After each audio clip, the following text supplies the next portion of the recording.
Class में बात करेंगे इंटरटेनमेंट अलाउंस के बारे में। इंटरटेनमेंट अलाउंस भी हमारे लिए पार्टली टैक्सेबल अलाउंस होते हैं। इंटरटेनमेंट अलाउंस एम्प्लायर के द्वारा अपने एम्प्लॉइयों को, अपने कस्टमर को इंटरटेनमेंट के पर्पज़ से दी जाती है। ऐसे अलाउंस को हम लोग इंटरटेनमेंट अलाउंस कहते हैं। इंटरटेनमेंट अलाउंस में एम्प्लॉय को दो कैटेगरी में बांटा गया है, एक for government employ, for non government employ. अब थोड़ा ध्यान हम लोग बोर्ड पर देंगे। हम देख रहे हैं इंटरटेनमेंट अलाउंस में एम्प्लॉय को दो कैटेगरी में बांट रहे हैं, गवर्नमेंट एम्प्लॉय और non government employ. Government employ के लिए ये हमारे लिए पार्टली टैक्सेबल होते हैं और पार्टली हमारे लिए फ्री होते हैं। तो पार्टली फ्री होने का कैलकुलेशन कैसे करते हैं अकॉर्डिंग टू रूल। सबसे पहले हम देखेंगे एक्चुअल रिसीव इंटरटेनमेंट अलाउंस, अर्थात जो उसके एम्प्लॉयर के द्वारा जो एम्प्लॉय को मिलता है एक्चुअल अमाउंट, उस अमाउंट को ये हम नोट करेंगे। पॉइंट नंबर 2 में 20% ऑफ द बेसिक सैलरी, उस एम्प्लॉय का जो भी बेसिक सैलरी होगा उसका 20% लेंगे। और इनकम टैक्स एक्ट के अनुसार मैक्सिमम आपका छूट मिलती है 5,000, इसलिए यह अमाउंट हमेशा फिक्स रहेगी। अब इन तीनों में जो अमाउंट सबसे कम होगा वह हमारे लिए क्या होगा, टैक्स फ्री होगा। तो इसीलिए मैं लिखा हूँ which ever is a less than it is a tax free. जो अमाउंट इन तीनों सब में सबसे लेस होगा वह अमाउंट हमारा टैक्स फ्री होगा। तो taxable equal to actual receive of entertainment allowance minus tax free. बात करें सैलरी में, यहाँ सिर्फ बेसिक सैलरी लेंगे। जैसे आपने पिछला क्लास में HRA में देखे थे कि वहाँ सैलरी में 3 चीज़ लेते थे, बेसिक सैलरी, DA सेवा की शर्त में और सेल्स कमीशन। बट यहाँ जब भी हम इंटरटेनमेंट अलाउंस यदि निकालेंगे तो वहाँ सैलरी का मतलब सिर्फ क्या होता है, बेसिक सैलरी। इस तरह से हम इंटरटेनमेंट अलाउंस का काम करेंगे।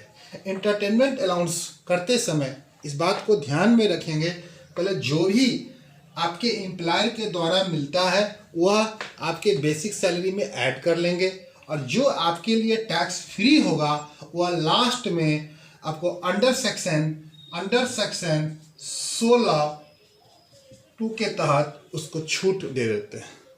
अब हम बात करते हैं नॉन गवर्नमेंट एम्प्लॉय के लिए।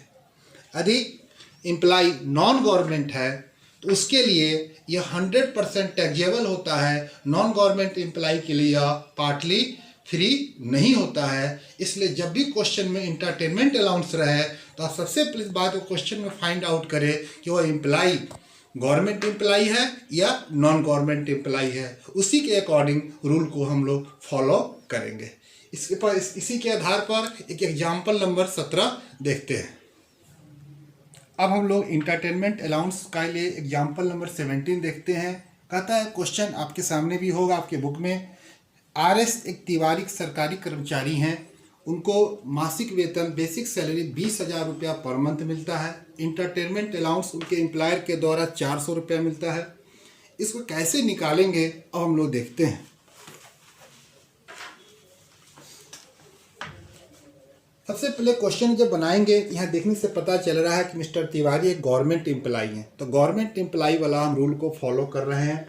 एक्चुअल रिसीव इंटरटेनमेंट अलाउंस उन्हें 400 रुपया पर मंथ मिल रहा है, तो 400 गुने 12 इक्वल टू 4,800।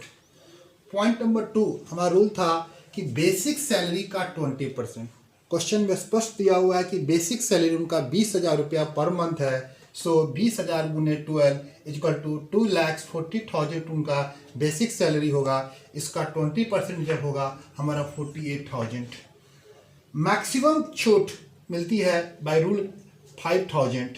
मेरे पास 3 अमाउंट हुआ। अब देख रहे हैं 3 अमाउंट में सबसे कम हमारा जो होगा वह टैक्स फ्री हो जाएगा। तो सबसे कम हमारा यहाँ अमाउंट 4800 है, इसलिए 4800 रुपया छूट मिल जाएगा। इसीलिए मैं आपको लिखा भी हूँ कि actual receive 4800 minus tax free 4800। ये क्लियर हो गई। जब क्वेश्चन सॉल्व करेंगे तो सैलरी निकालते समय उसके एम्प्लॉयर से जो भी प्राप्त हुआ होगा वो 4800 रुपया ऐड कर देंगे, और छूट भी कितना मिला है आपको 4800। फिर इसको नीचे में लास्ट में अंडर सेक्शन 16 के तहत उसे लेस कर देंगे। ओके।